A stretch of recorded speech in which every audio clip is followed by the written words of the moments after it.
Today we're looking at the flagship devices of two top Korean manufacturers.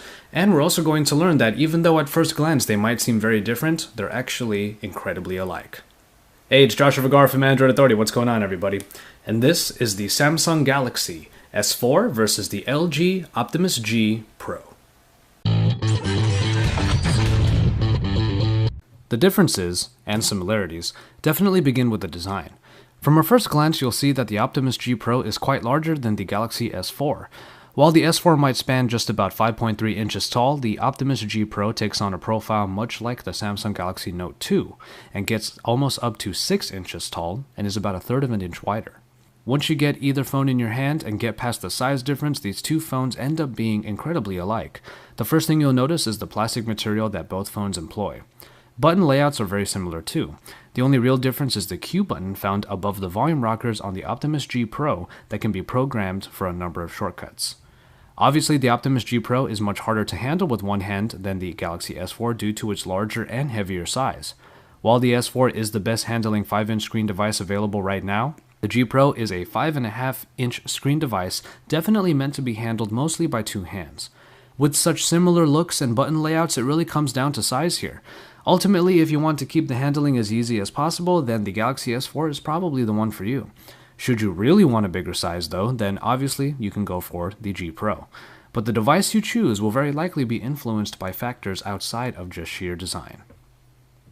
And one of those factors will indeed be the displays. While there is a half-inch difference in the size of either screen, both sport about the same specifications.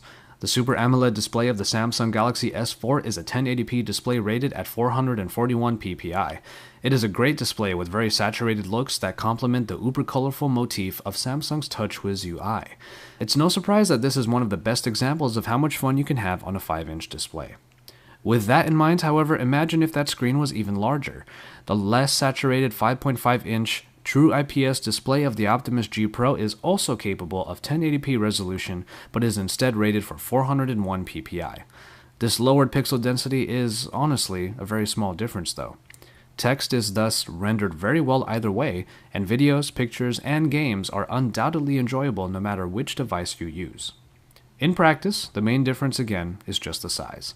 If bigger truly means better for you, especially when it comes to media, then the G Pro will definitely fulfill your requirements. Otherwise, 5 inches has proven to be a great size for a smartphone display and can still prove very enjoyable for your viewing pleasure.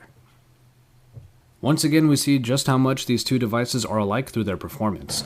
We are speaking specifically of the Western version of the Samsung Galaxy S4, and thus, we're talking about the Snapdragon 600, clocked in at 1.9 GHz and backed by the Adreno 320 and 2 GB of RAM.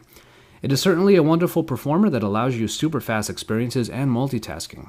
While the Optimus G Pro did come out a little before the S4, it was one of the first devices to sport the Snapdragon 600, and it rocked it quite well. Clocked in at 1.7 GHz, it is also backed by the Adreno 320 and 2 GB of RAM. Thus, you get very similar and still very fast performance in the G Pro. While it does score lower than the S4 though, no one can deny that the G Pro is a very similar performer to the S4. Performance is just another category that fails to make any real separations between these two smartphones. Luckily, that just means you won't be slowed down no matter which of these two you choose. LG and Samsung put a lot of work into making these two phones offer as much as possible. We'll start with the Samsung Galaxy S4 and underneath its removable cover.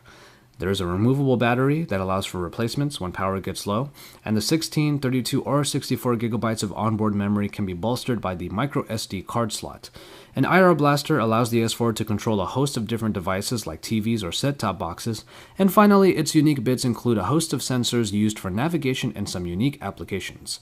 Going under the back cover of the Optimus G Pro, you'll see that it also sports a removable and replaceable battery, though it is a larger one. More on that in a bit. Its 32 GB of onboard memory is also bolstered by the inclusion of a micro SD card slot. The G Pro also comes with an IR blaster for controlling TVs and related devices. When it comes to sensors, unfortunately, the G Pro doesn't have as many as the S4. It sports the standards like the gyroscope and the accelerometer. Eastern versions include a long antenna for viewing broadcast television, but after that, this is pretty much it.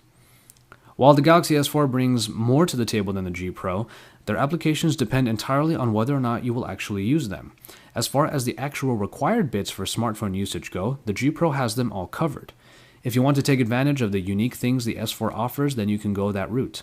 Otherwise, the G Pro is like a standard smartphone on steroids. It does everything we're already used to in an obviously bigger way. As I mentioned before, the Optimus G Pro sports a larger battery to compensate for its larger screen and body, and it really is an increase. Compared to the 2600 mAh battery found in the S4, you get a whopping 3140 mAh unit in the G Pro. This big jump in capacity should allow the G Pro to outlast the S4 when it comes to battery life. Unfortunately, this is only partially true. Battery tests showed that the optimizations and power-saving features of the Galaxy S4 helped it outlast the G Pro, especially in media consumption. Luckily, a spare battery and charging dock are included in the G Pro package. While you could certainly buy a spare battery for the S4 and have it handy, at least it comes as a standard with the G Pro. And now we come to the cameras. The Samsung Galaxy S4 sports a 13 megapixel camera and the picture quality from it is very good, with details more than adequately reproduced and colors given a good level of saturation to make just about any photo pop. What the S4 offers most of is in the application itself, where many different modes can be used to make your smartphone photography more fun. There are drama and eraser modes for adding or subtracting subjects from your pictures, as well as dual recording modes that, to be fair, were first shown in the Optimus G Pro. Dual recording on the S4 does bring more borders and filters, however. Speaking of the Optimus G Pro's camera, its 13 megapixel optics also bring very good picture quality, though in this particular picture you can see that it does not manage a depth of field that the S4's did. Details are captured just as well though, and the color reproduction is also quite good. The application does not offer quite as much as the one found in the S4, but it does do HDR, dual recording, and its own version of Photosphere quite well. Once again, the G Pro shows itself as a standard smartphone on steroids, doing what it is expected to do very well, while the S4 brings some unique features for those who are looking to be more adventurous. Either way, you'll have a great photo companion despite the G Pro not being quite as pocketable as the S4. And finally, we have the software. Given that thus far both LG and Samsung have managed to pack a lot into their flagships, this category is pretty much no different. We'll start with TouchWiz, the all-too-familiar UI with new navigation features. Gesture-based sensors allow you to move about browsers and galleries with a wave of your hand, and hovering your finger allows for quick previews of text or albums. There are new applications like S-Health and S-Translator made to make your life easier. These all bolster included features like the split screen, which is a great multitasking tool. You either love or hate TouchWiz, though the new additions definitely give it a freshness that it has needed. The Optimus UI is not as bloated or colorful as TouchWiz, but packs a similarly large amount of features. While it does not have the sensors the S4 has for navigation, many little tools have been added that help with multitasking.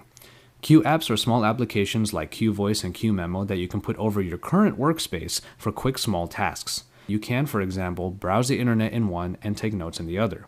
The Q button at the top left of the device is another unique feature of the G Pro, which can be programmed as a shortcut for opening applications or Q apps. Ultimately, what the G Pro lacks in sensors for navigation is made up for in the Q button and the small overlay Q apps. You can't go wrong with multitasking or customizing your experience no matter which phone you get, so it comes down to whether or not the new ways of navigating in the S4 makes it more attractive to you. When looking at these phones unlocked, the larger Optimus G Pro comes with a larger price tag as it is found for close to $800 US. The Galaxy S4 on the other hand can be found for up to $700 US when unlocked.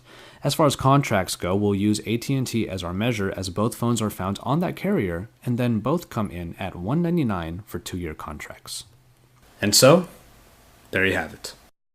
These two phones offer the most and the best that their respective manufacturers have so far managed in the smartphone market. It's really hard to argue the main factors like display and performance because both phones give largely the same great experience. It comes down to software offerings and the sizes. The S4 does bring a few more unique features to the table and its smaller size may be more appealing to general users. However, some really want the larger screen and the G Pro handles typical smartphone usage with ease. In the end, it is up to you which phone will better complement your lifestyle. The takeaway here, though, is that Samsung's Galaxy Note 3 is on the way. With the Optimus G Pro crowding the space it once reigned over, we could be seeing great things from the next Note device. For all of the best Android coverage, stay tuned to Android Authority's YouTube channel. Remember to drop us a like and then don't forget to subscribe. And then head over to AndroidAuthority.com because we're your source for all things Android.